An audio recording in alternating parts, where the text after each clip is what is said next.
Cities bought it, economic developers bought it, the mayors bought it. They put it in their strategic plans. They hired consultants to tell them how far behind they were and what they needed to do. The creative class, it became the thing that every mid-sized American city was supposed to become. And for about 2 decades, if you weren't chasing it, you might not have been serious about your future, at least in some people's eyes. And the pitch, it was nice and clean. You attract the right kind of people, the educated, the bohemian, the right artists, the tolerant and the mobile people. Prosperity, that's going to follow. Build the amenities, curate the culture, score well on the right indices, defined by someone else, of course, and the knowledge workers would arrive. And they're going to transform your city into something worth being. The implication, it's not a place worth being today or at that time. Conform to what the elites say you should be. That was the vision and that was the ask. And it felt like progress and it felt like a vision. And it was neither of that. Someone else decided which workers were creative and which ones weren't. Were creative. Graphic designers and architects, yes. The guy who's been fixing transmissions in the same neighborhood for 30 years, knows every family on the block and is a successful entrepreneur. It's not creative. It's not part of the creative class in the class that we're looking for. The woman that's been running a Caribbean food stand that's been a community anchor for 30 years, it's just a backdrop. See, this framework didn't describe economic reality. It ranked it. It ranked it in a way that it told cities who they should court and who they should tolerate. And then unsaid was who they should quietly price out in that process. So the cities got to work. Bike lanes for people who didn't own bikes.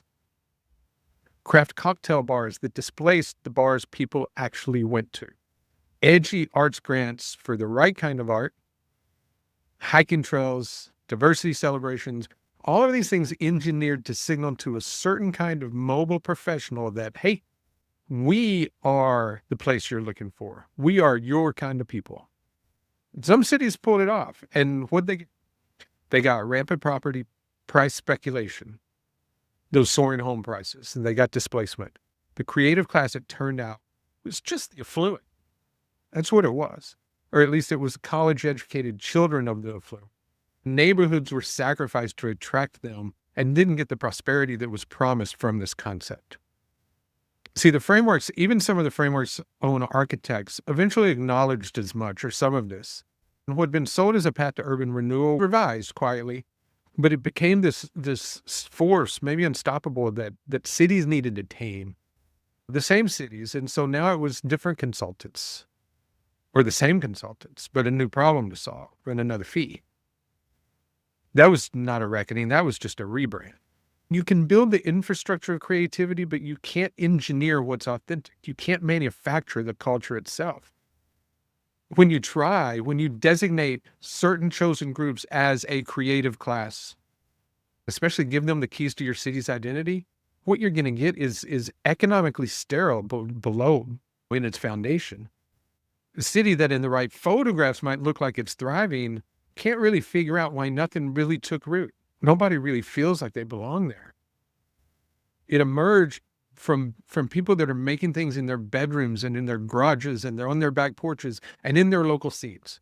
It grew out of YouTube channels about obscure metal bands and Substack newsletters about neighborhood food culture and TikToks that are shot in communities that never ranked high in a quality of life index. It's being built by people who were never invited to the creator class table. They don't even need a table, though. The class obsession could have never predicted that this is the one that resonates. And it's not because someone told an audience what they should and should not value. It's because the person making the thing is real and the place it's coming from is real. The connection it creates is real. A kid in a shrinking Rust Belt city with a YouTube channel about local history, he's not executing a placemaking strategy. He's just making something. He's making intellectual property. True creative people all over the world are finding it. And because of it, they're understanding that place in a way an economic development or tourism brochure would never be able to convey. There's a woman and she's selling her grandmother's hot sauce recipe on Instagram with a following that she built from scratch. By any index, she's not going to be seen as a creative class professional. But you see, she's something much, much better. She's authentic and she's local and she's connected. And she's building real economic activity from the ground up without an amenity package or an incentive package or a consultant engagement to thank for it. That is the real creative class. That's the actual one, the one who's working and who's building. Maybe we needed the consulting version to fail, and to fail visibly enough that we need to walk back from it. We needed cities to chase that checklist and come up empty. We needed a generation of economic developers to pour money into amenity packages for people who never came, compound, and then stand in the wreckage and ask a different question. What's already here? Who's already here that's building something meaningful that we didn't see? The creator economy, it doesn't replace that creative class thesis. It exposes, it shows us that economic and cultural energy that actually transforms communities was never going to be prescribed from the outside. It was never going to flow from indices and frameworks and revised frameworks issued after the first one went sideways. It flows from the people who give a damn about something specific, who make things about it unapologetically, and who find their audience one real connection at a time. It's how we've built in 6 months the Music Cities into the most subscribed economic development channel on YouTube. Because we talk about something real, we create real connection with real people, and we do it in a way that's watchable. We don't need an index, we don't need a market analysis, we don't need a study, we didn't need a consultant to build it for us and tell us how to build it. We just needed imagination and to find something to belong to and that other people want to belong to. We spent almost 2 decades being told what the creative class should look like, and it turns out it was already here building something. And it doesn't look anything like what they said it would look. It looks real. Anyway, till next time, let's do it. See ya.